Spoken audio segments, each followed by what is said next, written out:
ই কর ও টিটু তোর ডান হাতটা বাম হাতটা একটু সরা। হ্যাঁ একটু হাতটা টান দে, তোর বাম হাতটা টান দে একটু ঢুক, কিচ্ছু হবো না ওদের দেখা যাবো না। জামাটা একটুখানি সরা, একটুখানি জামাটা সরা, আমার কাছ দিয়ে জামাটা একটু সরাই দাও।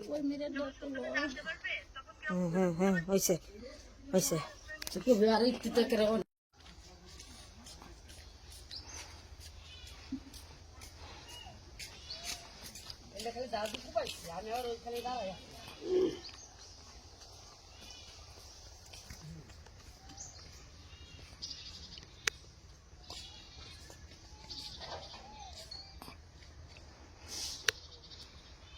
কোনোটায় জায়গা নিয়ে কয়েক মাস হাতে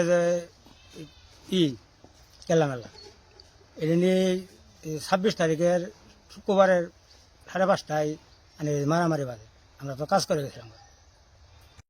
বিপ্লব, মিশুক, ফারুক, পলক এই জায়গা নিয়ে ওর নামে জায়গা আমরা বহুত দিন থাকতেছি। আমার দাদির অংশ দিয়েছি 100 বছর উড়ে হল পারে। মাগরিবের পরে মারামারি করি না, বিল্ডিংগুলো মারি মুড়ি ফেলাই ছুঁয়ে গেছে 10-12 জন। শেরপুর লোক নেই 10-12 জন। মোহাম্মদ মুজিবুর রহমান, পিতা কসিমউদ্দিন। গ্রাম? আগে ছিলাম এন্টি, পরে আমি সালদা গেছি। আচ্ছা, ঘটনাটা কি হয়েছে বলেন তো? ঘটনাটা এই বাড়িতে আমি থাই গেছি 40 বছর। হুম। আমার নানায় অংশীবাসী যদুমুল্লার কাছে অংশীবাদ থাকছিল। তারপর আমি 40 বছর থাই পরে গেছি গে। আমার মামা চলে গেছে গা, এটা আমার মামা তো ভাইরে থাকে এনো। এটা আমি আরো মীমাংসা করে এসেছিলাম, হয় না এ বে হেয়ার তর 2 দিন সালিশিও করছি পাইকারা বাজারও। তারপরে বাড়ি ঘরের আসি ভাঙলো যে, হ্যাঁ কেডা বাংলো? বিপ্লব, ফারুক, মিশুকের ভাই আর কনক করি। কি কারণে ভাঙছে? এই তুলি দিব যাবো গা। জমির দলিল কার? ওখানে নামে রেকর্ড আছে। হুম। আর মুন্টুর নামে আছে, শাহাজুদ্দিন নামে আছে, আপনার ওই যে দলিল আছে।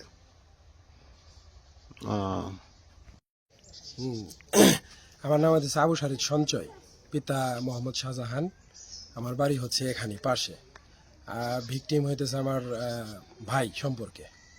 তো এটা অনেক দিন থেকে ওদের জমি নিয়ে সমস্যা, কিন্তু হঠাৎ করে 26 তারিখ শুক্রবার আপনার মাগরিবের টাইমে আজানের সময় তো 2 জন মহিলা এনে থাকে। ওরা আসছে ঢাকা থেকে গার্মেন্টস করে যে গরু কিনবো আর ঘর দরজাগুলো একটু পাকা পোটা করবো। তো এর মধ্যে আমার যে দিয়েছে বেড়াবার দেখবার, তো দেখবার আয়ে 5-6 মিনিট পরেই বলে দেখে যে বিপ্লব, ফারুক, তারপরে মিশুক, পুলক আর সঙ্গে 10-15 জন পোলাপান নিয়ে আইসে আপনার রড আর হইতেছে রামদাও নিয়ে। তাই সেই মারামারি শুরু করে দিছে। তো ময়না নামের যে ভিকটিম ওরে কূপ মারছে আর রড দিয়ে বাড়ি মারছিল, তখন ফেরাবের যায় সফি নামের এক মহিলা হাত ভেঙে গেছে। আবার বিছনার তলে বলে টেহাও আসিল 1 লাখ, সেন্টেন আসিল। আমরা আসতে তো এগুলা দেখি এই অবস্থা, পরে এগুলা নিয়ে গেছে নিয়ে যাওয়ার পরে পরে আমরা সিএনজি মধ্যে তুললে হাসপাতালে পাঠাই দিছি।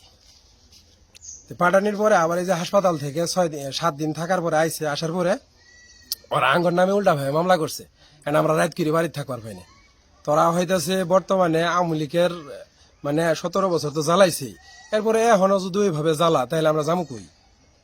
তাই না, আমরা মিথ্যা মামলা উল্টা ভাই দিছে ওসি সাহেবের কাছে আর কানাই দারোগার কাছে, আমাদের নামে এফআইআর বাই করছে। আমরা রাত করে বাড়ি থাকবার পাইনি।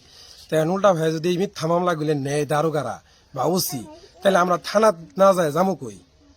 তো আমার একটাই কথা যে আপনাদের মাধ্যমে, মিডিয়ার মাধ্যমে আমরা একটা সঠিক বিচার চাই, যাতে আমরা সঠিকভাবে থাকতে পারি। ধন্যবাদ। তো এটা আমি তো দাঁড়িয়ে আসছিলাম।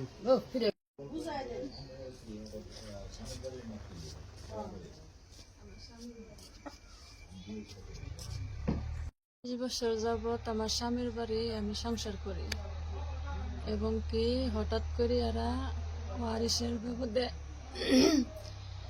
এরা আমার জামাইরে অত্যাচার করিয়ে আমারে এরকম করিয়ে মাইরিয়ে আঘাত করিয়ে এমনভাবে আমারে পিড়াইছে, রোড দিয়ে দেহানির মতন কোনো ই নাই। আমি এদের বিশ্বাস